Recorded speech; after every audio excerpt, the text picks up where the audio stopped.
नमस्कार मित्रों। आज प्रस्तुत है मालती जोशी जी की एक कहानी रहीमन धागा प्रेम का।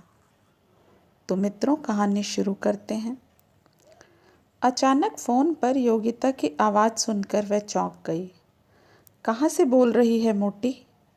यहीं से, और कहाँ से? कब आई? आज ही आई हूँ और कल चली जाऊँगी। बाकी जो पूछना हो यहीं आकर पूछना। प्लीज़ जल्दी से आ जा, साथ ही खाना खाएंगे, बहुत सी बातें करनी हैं। अंजू मन ही मन हंस दी। बातें तो करनी ही होंगी, मुझसे अच्छा श्रोता कहाँ मिलेगा। वहाँ ससुराल में तो सिर नीचा करके और होंठ सी कर ही रहना पड़ा होगा।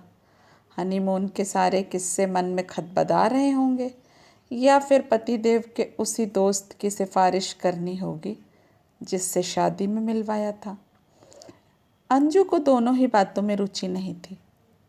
दूसरों के हनीमून के किस्से चटकारे लेकर सुनने वालों में से वह नहीं है।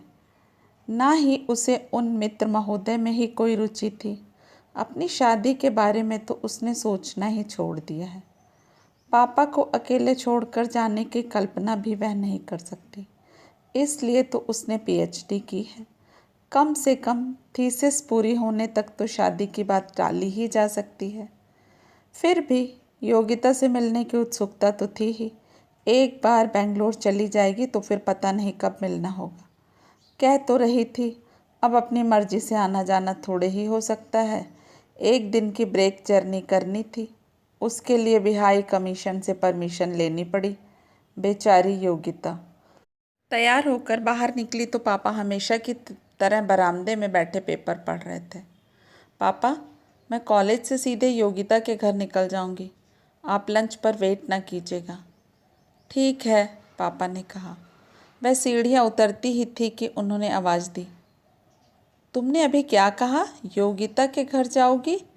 लेकिन वह तो ससुराल में है ना? ससुराल में थी, पति के साथ बेंगलोर जा रही है, एक रात के लिए ब्रेक जर्नी की है।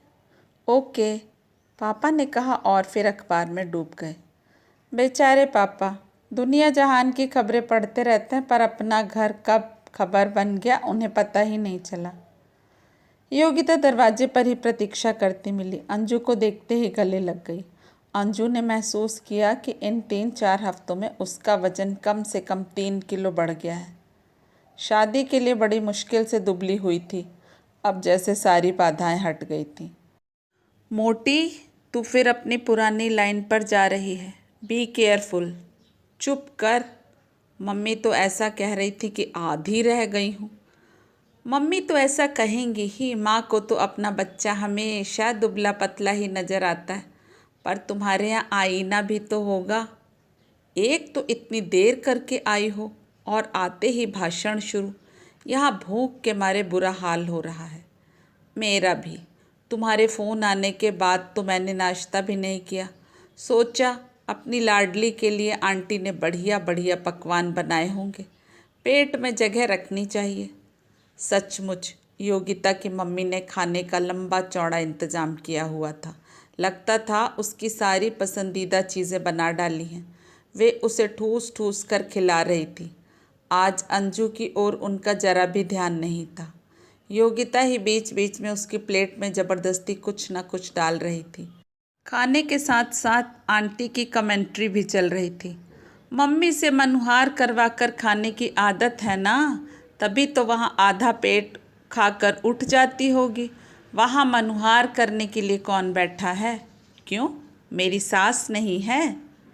इतनी अफेक्शनेट है। अरे रहने दे, मैं क्या नहीं जानती। सास, और वह भी यूपी की। अफेक्शनेट है तो इतना सा मुँह क्यों निकल आया है? अब तुम्हारी बराबरी थोड़े ही कर सकती हैं। अंजू को यह सब देख सुनकर हंसी भी आ रही थी और ईर्ष्या भी हो रही थी। मन में टीस सी उठ रही थी। कल को अगर वह ससुराल से लौटेगी तो उसका इतना लाड़ दुलार कौन करेगा? पापा तो शायद ठीक से कुशल क्षेम भी न पूछ पाएं। वे अपने को ठीक से व्यक्त ही नहीं कर पाते। उनसे ज़्यादा मुखर तो बिहारी काका हैं। शायद वे ही उसे योगिता की मम्मी की तरह मनुहार करके खिलाएंगे। बेटी के दुबला होने को लेकर सास को कोसेंगे। एक तो इतनी देर लगाकर आई है और अब मुंह में दही जमा कर बैठ गई है, योगिता ने कहा तो अंजू चौंकी। सच तो यह है, कहाँ तो उनकी बातें थमने का नाम ही नहीं लेती थीं और कहाँ अब उसे शब्द ढूंढने पड़ रहे हैं। खाना खाते समय भी वह गुमसुम बनी रही और अब कमरे में आकर भी चुप्पी साधे है। योगिता के कुरेदने पर चौंक कर बोली, इस कमरे की सज्जा थोड़ी बदल गई है ना? थोड़ी क्या, एकदम काया पलट हो गई है। आजकल मनीष ने इसे हथिया लिया है। कहता है कब तक बड़े भैया के साथ लटका रहूँगा, कल को उनकी शादी हो जाएगी तो मुझे देश निकाला मिलना ही है। चलो अच्छा हुआ जो तुम्हारी शादी हो गई, नहीं तो बेचारे को बरामदे में गुजारा करना पड़ता। बाई दवे, तुम्हारे श्रीमान जी कहाँ हैं? नज़र नहीं आ रहे हैं। वाह, बड़ी जल्दी याद आई तुम्हें। अरे याद तो तुम्हें देखते ही आ गई थी, पर मैंने सोचा कि मेरे डर से तुमने उन्हें कहीं छिपा दिया है। फिर सोचा कि मैं ना सही, वे तो अपनी इकलौती साली से मिलने के लिए बेताब होंगे, अभी आ जाएंगे। पर जब नहीं आए तो पूछना ही पड़ा। तुम्हारे साथ आए तो हैं ना? आए तो हैं, पर जरा बड़े भैया के साथ मंडी दीप गए हैं। बाप रे, इतनी दूर भेज दिया, मुझसे इतना डरती हो? अंजू अब मूड में आ गई थी। तुम्हारी वजह से नहीं, अपनी गरज से भेजा है। सोचा अगर यहीं कोई अच्छा सा जॉब मिल जाए तो इतनी दूर ना जाना पड़े। आजकल दूरियां कहाँ रह गईं? रोज़ तो सुपर फास्ट ट्रेन जाती है, फिर बेंगलोर जैसी खूबसूरत जगह को छोड़कर मंडीदीप में रहोगी? पागल हो। मंडीदीप में क्यों, यहीं भोपाल में रहूँगी। लाख खूबसूरत हो बेंगलोर, मैं मम्मी को छोड़कर इतनी दूर नहीं जा सकती। अभी भी मैं इतना रोती थी, पता है, तभी तो इन्होंने ब्रेक जर्नी का आइडिया निकाला। इस पर भी घर में इतना हंगामा हुआ। मम्मी जी बोली, एक दिन और हमारे पास रह लेना, ससुराल जाना क्या ज़रूरी है? मैं तुम्हें हवाई जहाज़ का टिकट करवा देती हूँ, 2 घंटे में सीधे बेंगलोर पहुँच जाना। इस पर पापा बोले, सचिन की माँ, अब थोड़े में ही सब्र करना सीखो, अब उसकी छुट्टियों में ससुराल का भी हिस्सा हुआ करेगा। सच इतना गुस्सा आया था। उनका हक है योगिता, एक ही दिन में कैसे छोड़ देंगे? तो मैं भी एक ही दिन में अपने मम्मी पापा को कैसे भूल पाऊँ? अंजू चुप हो गई। वह जानती है कि अधिकारों के लिए सास बहू में संघर्ष होता ही है, पर इतनी जल्दी? वह विषय बदलने की सोच ही रही थी कि एकाएक योगिता बोली, अंजू, तुम्हें अपनी मम्मी की याद नहीं आती? अंजू ने तड़प कर उसकी ओर देखा। योगिता, ये कैसा फूहड़पन कर रही है? क्या शादी के बाद इसका दिमाग घूम गया है? सॉरी अंजू, मुझे ये प्रश्न नहीं करना चाहिए था। तुम जानती हो, आज तक मैंने तुमसे इस बारे में कभी बात भी नहीं की, पर इन दिनों मैं अपनी मम्मी के लिए इतना व्याकुल रही कि अनायास ही यह प्रश्न मन में उठा कि क्या तुम्हें अपनी मम्मी की याद नहीं आती? आती क्यों नहीं? क्या कोई अपनी माँ को भूल सकता है? अंजू ने सपाट स्वर में कहा। पर हमारे घर में इस विषय पर बैन लगा हुआ है। पापा को उनका नाम तक सुनना बर्दाश्त नहीं, और मैं पापा को हर्ट नहीं करना चाहती। वे अपने हिस्से का काफ़ी दुख पहले ही भोग चुके हैं। अच्छा अंजू, यह बताओ, तुम क्या बिल्कुल अपनी माँ पर गई हो? अंजू चौंकी, फिर सूखी हंसी हंसकर बोली, किस संदर्भ में कह रही हो? किस संदर्भ में मतलब? मेरी माँ के बहुत से संदर्भ हैं ना, इसलिए पूछ लिया। पागल हो, मैं तो शक्ल सूरत के मामले में कह रही हूँ। हाँ, शक्ल सूरत में तो उनकी कार्बन कॉपी हूँ, बस वो थोड़ी सी मोटी हैं। Plump, pleasantly plump.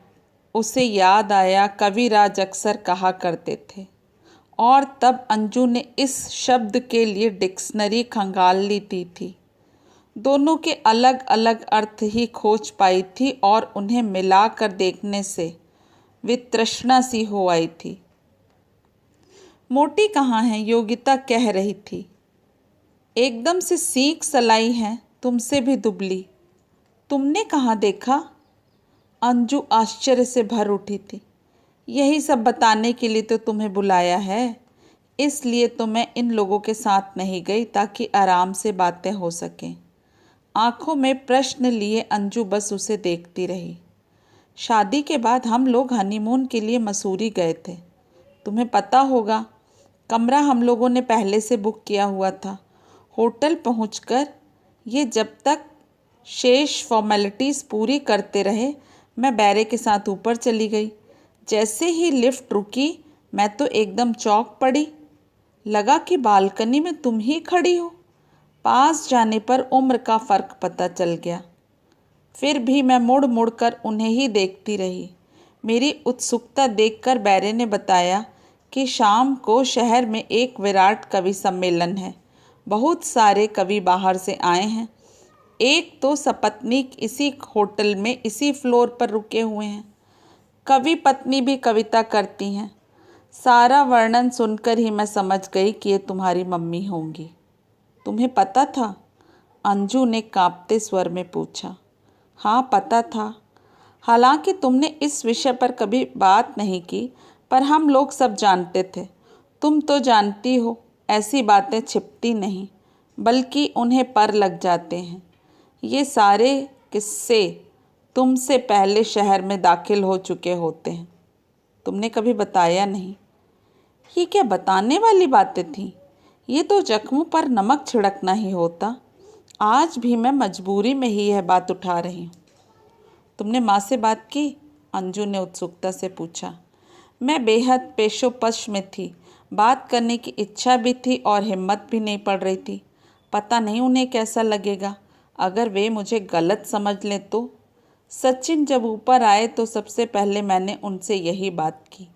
वे बोले, अगर तुम्हारा इतना मन है तो ज़रूर बात करो। यदि उन्हें अच्छा नहीं लगा तो वे लिफ्ट नहीं देंगी। फिर उसका बुरा मत मानना, पर अगर बिना मिले रह जाओगी तो तुम्हारे मन पर बराबर यह बोझ बना रहेगा कि काश बात कर ली होती। तुम्हारे मियाँ तो बड़े समझदार निकले। ही इज़ अ जेम यार, योगिता गर्व से घर कर बोली। शाम को हम लोग तैयार होकर घूमने निकले। होटल में हर फ्लोर पर एक ओपन बालकनी थी, जहाँ से आसमान का व्यू बड़ा अच्छा नज़र आता था। सुविधा के लिए वहाँ कुर्सियाँ भी पड़ी हुई थीं। पता नहीं क्या सोचकर हम लोग भी वहीं जाकर बैठ गए। कुछ देर बाद कविराज अपने कमरे से निकले। भक्तों की एक टोली भी साथ थी। वे वहीं आकर विराज गए। मैंने उन्हें उनके कमरे के कारण पहचान लिया था, पर उनकी वेशभूषा भी उनका परिचय दे रही थी। सिल्क का पाजामा कुर्ता, लंबे घुंघराले बाल, पान से रंगे होंठ, इत्र फुलेल गमकता हुआ। देवी जी तैयार हो रही हैं, तब तक यहीं बैठ लेते हैं, उन्होंने कहा। मैं समझ गई कि तुम्हारी मम्मी भी तैयार होकर यहीं आएंगी। मैंने सोचा परिचय के लिए यह अच्छा मौका है। अब सोचती हूँ वहाँ ना रुकती तो अच्छा था। क्यों, क्या हुआ? करीब आधे घंटे बाद वे कमरे से निकली। नेवी ब्लू साड़ी जिस पर तारकशी का काम था, वैसी ही कामदार चूड़ियाँ, गले में और कानों में कुंदन का सेट इतनी सुंदर लग रही थी कि क्या बताऊं। वहाँ उपस्थित सभी ने उनके रूप के सम्मोहन को अनुभव किया होगा, अलावा अम्बरीश जी के, क्योंकि वे उन्हें देखते ही एकदम दहाड़े। तुम्हें क्या लग रहा है, तुम किसी मुजरे में जा रही हो? उनका चेहरा फक हो गया। इतने लोगों के सामने अपमानित होने के कारण उनके आंसू निकल आए। फिर भी वे संयत भाव से बोली, क्या मतलब? मतलब भी समझाना पड़ेगा, ज़रा अपना हुलिया तो देखो। ना मौके का ख्याल है ना उम्र का, इसलिए तो सब लार टपकाते चले आते हैं। साले कविता का का खा गा भी नहीं जानते और साहित्य चर्चा करने आ जाते हैं, सब आँख सेकने के बहाने। यह क्या कह रहे हैं आप? ठीक कह रहा हूँ, जाइए साड़ी बदल कर आइए। 2 कौड़ी की कविता पढ़ेंगी और साड़ी पहनेंगी 2000 की। इस नाटक के बाद हमारा वहाँ रुकना नामुमकिन ही था। चुपचाप वहाँ से खिसक लिए। सारी कहानी सुनकर अंजू एकदम स्तब्ध रह गई थी। जड़। उसकी यह हालत देखकर योगिता ने क्षमा याचना के स्वर में कहा, सॉरी अंजू, मैं जानती थी यह सब सुनकर तुम्हें अच्छा नहीं लगेगा, पर मुझसे रहा नहीं गया। आखिर अपनी माँ के बारे में तुम्हें पता तो होना चाहिए कि वह कहाँ हैं, किस हाल में हैं। तुमने बिल्कुल ठीक किया योगिता, कैसी भी सही 5 साल बाद मुझे माँ की कोई खबर तो मिली। दुख बस यही है कि वे खुश नहीं हैं। हमने तो सोचा था कि अपना मनचाहा पा लिया है, इतनी जल्दी मोहभंग हो जाएगा यह नहीं सोचा था। यही अम्बरीश जी दिन रात माँ की सुंदरता के कसीदे पढ़ते थे, उसी ड्रेस सेंस की, रंगों के चुनाव की, केश विन्यास की तारीफ करते नहीं थकते थे। पर अब क्या हो गया? शायद वे डर गए हैं, उन्हें अपने पर भरोसा नहीं रहा। सुंदर पाले सहेजना सबके बस की बात नहीं होती। सुंदर स्त्री कई बार पुरुष को हीन भाव भी दे जाती है। वैसे एक बात उन्होंने बिल्कुल सच कही थी, माँ की कविताएं वाकई 2 कौड़ी की होती हैं। उनकी तो बस 2-4 पंक्तियाँ होती थीं, बाकी सब कुछ अम्बरीश जी का होता था। माँ का सौंदर्य ही सभा में समा बांध देता था। लोग वहाँ वाह वाह करते थे और माँ बाग बाग हो जाती थी। पापा ने कई बार उन्हें इस खुशफहमी से उबारने की कोशिश की, पर माँ को यही लगता रहा कि पापा इज़ जेलस। घर लौटते समय अंजू बेहद उदास थी। सहेली के सामने वह किसी तरह कमज़ोर पड़ना नहीं चाहती थी, इसलिए बड़ी मुश्किल से अपने को जब्त किए हुए थी। पर लग रहा था जैसे घर जाते ही वह रो पड़ेगी। अच्छा ही है जो पापा इस समय घर पर नहीं होंगे। पापा तो नहीं थे, पर बिहारी काका दरवाजे पर ही तंबाकू मलते हुए मिल गए। आदतन उन्होंने प्रश्नों की झड़ी लगा दी। बड़ी मुश्किल से उनसे पीछा छुड़ाकर वह कमरे में आई और दरवाज़ा बंद कर लिया। सबसे पहला काम उसने यह किया कि बिस्तर के नीचे रखी हुई एक पुरानी डायरी निकाली। उसके फ्लैप में उसने माँ की एक तस्वीर छिपा रखी थी। घर में बस यही एकमात्र तस्वीर रह गई थी, बाकी की सारी पता नहीं कहाँ गई। शादी की सालगिरहों के, अंजू की सालगिरहों के ढेर सारे एल्बम थे, उनका भी कहीं अता पता नहीं था। पापा ने या तो छिपा दिए थे या नष्ट कर दिए थे, पता नहीं। यह एक तस्वीर कैसे उसके हाथ लग गई थी, जिसे उसने बेहद छिपा कर रख दिया था। अकेले में कई बार देखने का मन होता था, पर हर बार वे तृष्णा ही उस पर हावी हो जाती थी। आज वह अपने को रोक नहीं पाई। 7 साल पुरानी उस फोटो में माँ सौंदर्य और कमनीयता की प्रतिमूर्ति लग रही थी। कौन कह सकता था कि उनकी आयु 33 वर्ष है और वह एक 15 वर्षीय बेटी की माँ है। हाँ, थोड़ी मोटी अवश्य थी, पर यह मोटापा भी उन पर फबता था, उन्हें एक गरिमा प्रदान करता था।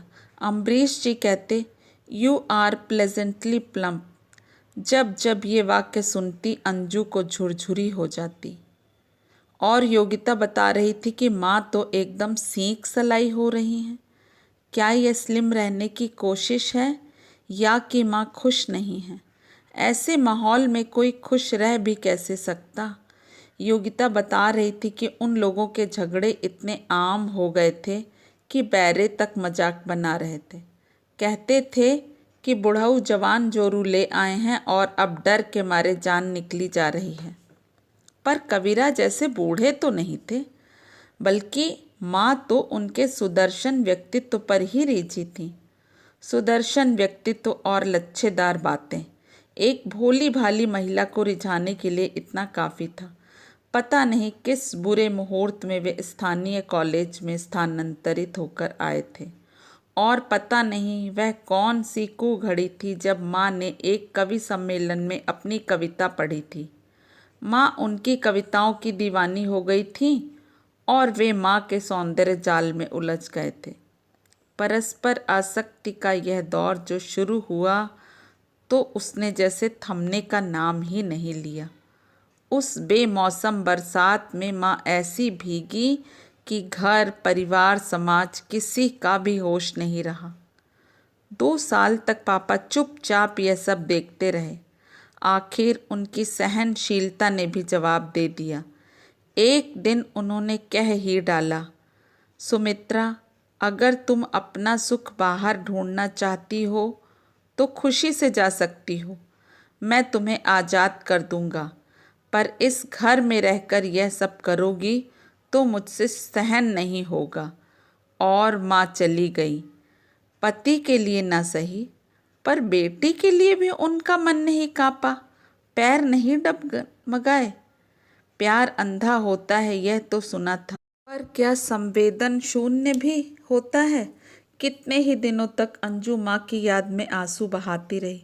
फिर एक दिन पापा ने साफ शब्दों में जता दिया कि इस घर में रोना धोना नहीं चलेगा। मैं अपनी शक्ति भर तुम्हें सुख और आराम देने की कोशिश करता हूँ, पर जो अपनी मर्जी से चला गया उसे लौटा कर नहीं ला सकता। अगर अकेले घर में तुम्हारा जी घबराता हो तो मैं तुम्हें हॉस्टल भेज सकता हूँ। इसके बाद अंजू ने अपने आंसू पोंछ लिए, कभी ना रोने की कसम खा ली। उसे पता था कि अगर वह जरा भी कमज़ोर पड़ी तो पापा उसे सचमुच किसी हॉस्टल में डाल देंगे, और इस सूने घर में पापा को नितांत अकेला छोड़कर जाने की कल्पना भी उसे असह्य लगती। तब से इस घर में माँ का नाम वर्ज्य है, वह विषय ही त्याज्य है। पर कोई अपनी माँ को कैसे भूल सकता है, खास कर तब जब वह दुखी हो। अंजू माँ की उस तस्वीर को बार बार देख रही थी, पूछ रही थी, माँ, तुमने ये कैसा पागलपन कर डाला? अपनी सोने किसी गृहस्थी छोड़कर किस मृग तृष्णा के पीछे भागती चली गई तुम? तुम्हारे हाथ क्या आया? और अब तो लौटने के सारे रास्ते भी बंद हो गए हैं। रात खाने की मेज पर वह बेहद खामोश थी। उसका वश चलता तो खाने के लिए मना ही कर देती, पर तब पापा परेशान हो जाते। बिहारी काका प्रश्नों की झड़ी लगा देते, इसलिए वह चुपचाप आकर बैठ गई। पापा योगिता के बारे में, उसके पति और उसकी ससुराल के बारे में पूछ रहे थे। वह बस हाँ या ना में जवाब दे रही थी। उसका मन मसूरी के उसी होटल में चक्कर काट रहा था जहाँ माँ का घोर अपमान हुआ था। अगर वह आदमी सार्वजनिक स्थान पर इतना अभद्र व्यवहार कर सकता है तो घर में पता नहीं क्या करता होगा, शायद मारपीट भी करता हो। अंजू कल्पना मात्र से ही सिहर उठी। उसके हाथ से पानी का गिलास छलक पड़ा। क्या बात है बेटे? पापा के प्रश्न से वह एकदम चौंक पड़ी। तुम बस पानी ही पिए जा रही हो, तबीयत तो ठीक है ना? तबीयत तो ठीक है पापा, दोपहर में योगिता के यहाँ ज़रा हैवी हो गया था ना, इसलिए अब भूख नहीं है। सहेली के यहाँ माल टाल उड़ाकर आई हैं बिटिया रानी, अब काका के हाथ की दाल रोटी कैसे अच्छी लगेगी? ऐसी बात नहीं है काका। बिहारी, नुक्कड़ से ज़रा 2 पान लगवा कर ले आओ। पापा ने बिहारी काका को आदेश दिया और उनके बाहर जाते ही बोले, अब बताओ क्या बात है? तुम मुझे धोखा नहीं दे सकती। You are not your own self today. क्या तुम्हें ऐसा लग रहा है कि एक एक करके तुम्हारी सारी सहेलियों की शादी हो रही है और तुम अनब्याही बैठी हो? पापा को तुम्हारी कोई फिक्र ही नहीं? क्या बात कर रहे हैं पापा? पीएचडी करने का फैसला मेरा था, आपका नहीं। थीसिस पूरी किए बिना तो मैं शादी की बात सोच भी नहीं सकती। फिर क्या बात है, इतनी उदास क्यों हो? क्या सहेली से बिछड़ने का दुख है? पर इतना उदास तो तुम उसकी शादी पर भी नहीं हुई थी, अब क्या हो गया? अंजू अवाक थी। पापा की नज़र क्या इतनी पैनी है? वह तो समझती थी कि पापा बस अपने काम में मशरूफ़ रहते हैं, उन्हें दीन दुनिया की कोई खबर नहीं होती। Come on my child, tell me what is wrong. पापा ने उसका सिर थपथपाया दिया। पापा का वह स्नेहिल स्वर और स्पर्श सारे बांध तोड़ गया। वह एकदम फफक कर रो पड़ी।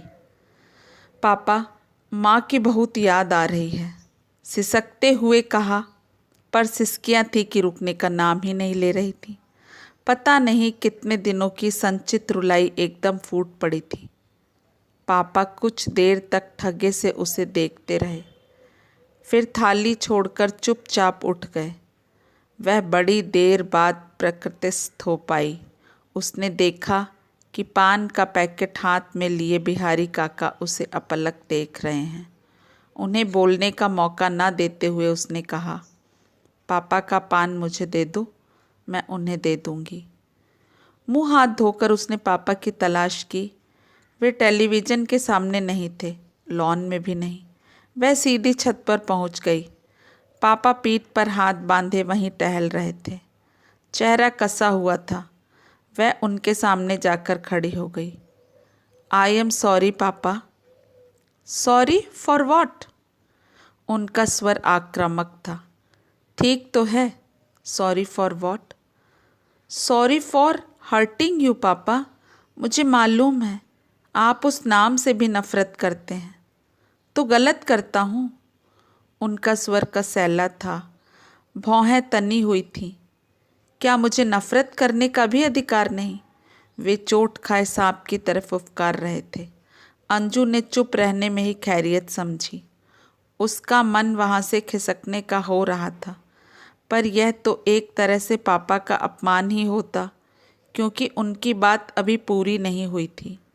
जिस औरत को गाजे बाजे के साथ लाया था, अपनी शक्ति भर सुख सुविधाएं देकर जिसे मैंने राजरानी की तरह रखा था, वह अगर मेरी इज्जत का कचरा करके एक फटीचर आदमी के साथ चली जाती है तो उसके लिए मेरे मन में क्या श्रद्धा होनी चाहिए?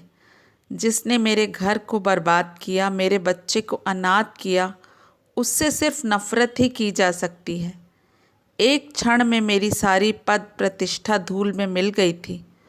तुम बहुत छोटी थी, इसलिए नहीं समझ पाओगी कि वह कैसा दर्दनाक और शर्मनाक स्थिति का मंजर था।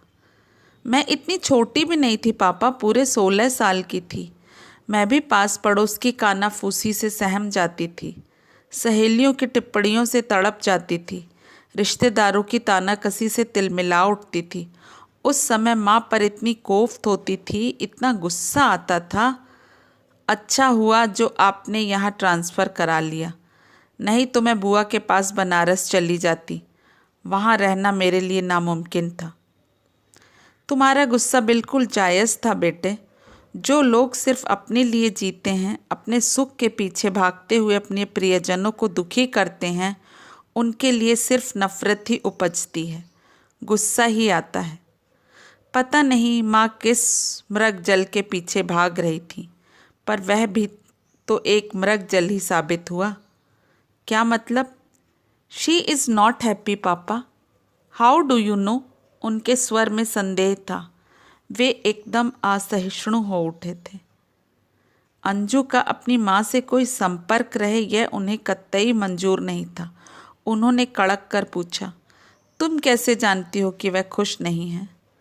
अंजू खड़े खड़े थक गई थी, इत्मीनान से मुंडेर पर बैठ गई और उसने सारा किस्सा कह सुनाया। पापा उसी तरह धीरे धीरे टहलते हुए सुनते रहे। जब अंजू अपनी बात कर चुकी तो वे बोले, यह तो होना ही था। इस तरह के प्रेम की यही परिणति होती है। 2 दिन में धुंध छट जाती है, नशा उतर जाता है और यथार्थ मुँह बाए सामने खड़ा हो जाता है। तुम्हारी माँ जिन सुख सुविधाओं की आदी है, वह फटीचर इंसान वह सब कहाँ से जुटा पाएगा? वे ऐसे गए गुजरे भी नहीं हैं पापा। आजकल तो टीवी पर, रेडियो पर छाए हुए हैं।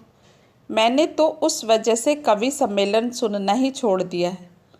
मुझे मालूम है वे लोकप्रिय हैं, हर जगह बुलाए जाते हैं, पर इन कलाकारों की सारी कमाई अय्याशी में खर्च हो जाती है। घर गृहस्थी के लिए कुछ नहीं बचता और 2 वक्त की रोटी सिर्फ प्यार पर तो सेकी नहीं जा सकती। पापा, कुछ लोग उम्र के साथ मैच्योर नहीं होते, अल्हड़ बने रहते हैं।